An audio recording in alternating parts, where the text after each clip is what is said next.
Hi, and welcome to another video showcasing the updates for the Multi Divisi scripts by JM. In this video, we'll go through the new function which allows you to send MIDI to the outside world. In other words, you're now able to send the Divisi parts to non-contact instruments hosted in other plugins.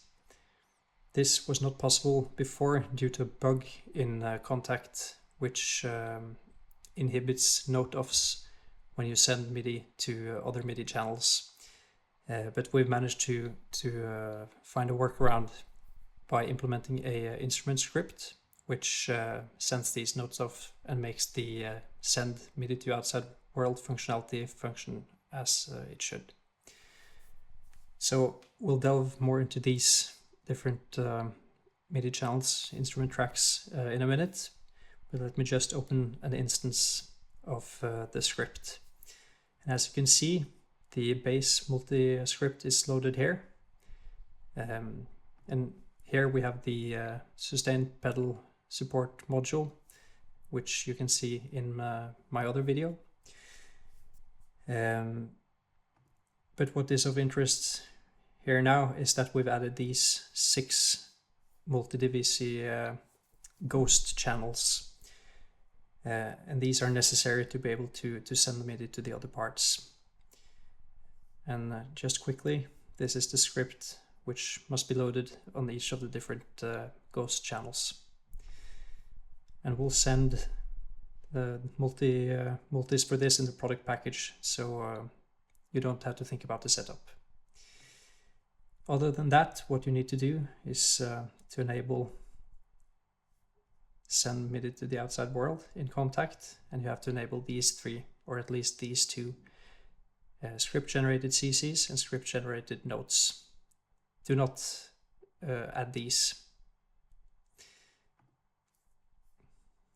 And then you have to set the input channel as per the Multi Divisi manual. That's usually channel 1. And what we'll do now is we will show you how to set up different sets of parts similar to what you are accustomed to with the Divisimate Micro. So in this instant, we've set the parts to 4, and that means that we're able to play 4 voices at the same time.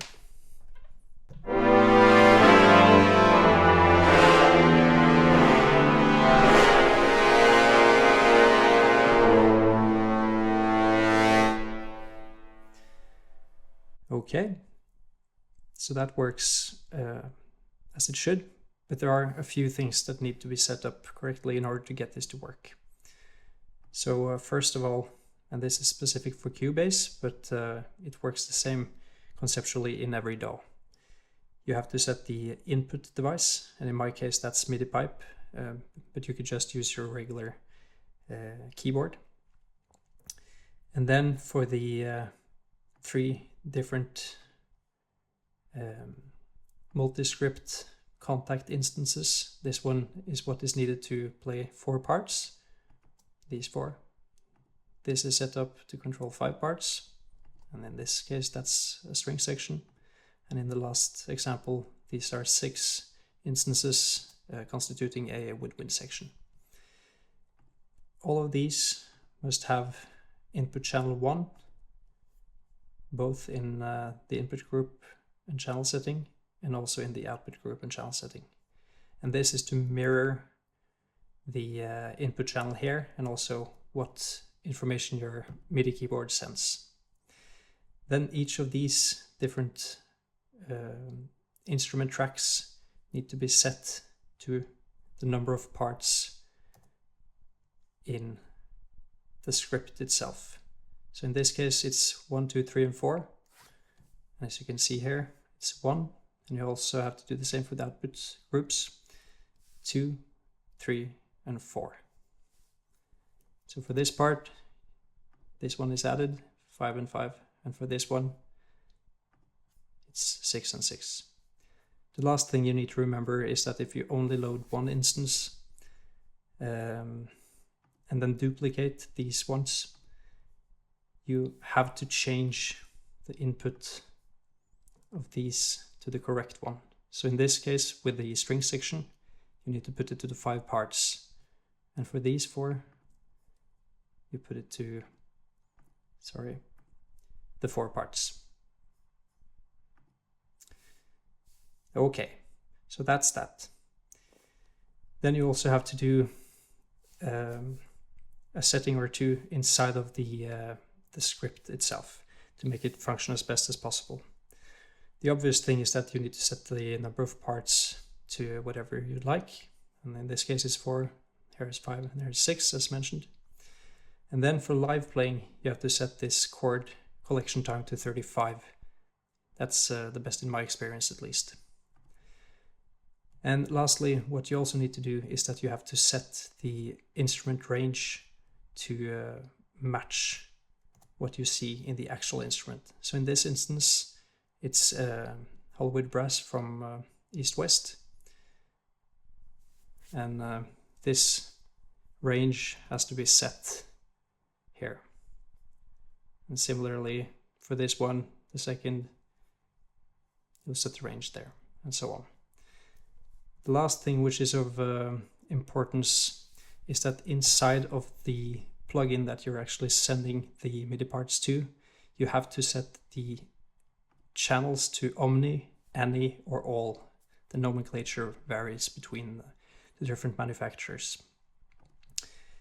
If you by some chance have a plugin that do not support the option to select omni, any, or all, you have to set it to the same channel as your track.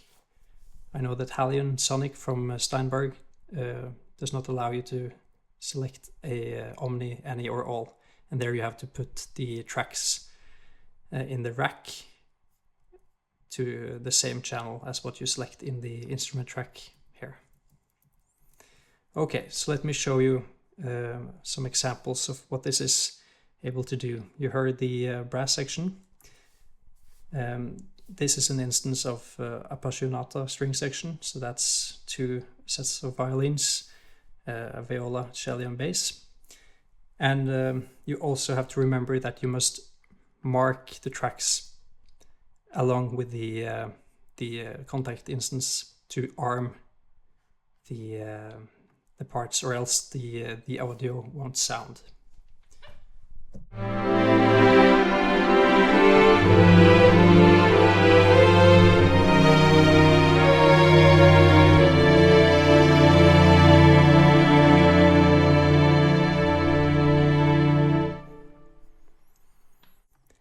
Yeah, and this is a 6-piece woodwind section.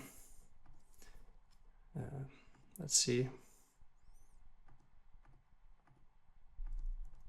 I'll open this one so you're able to see that this mirrors whatever we have here.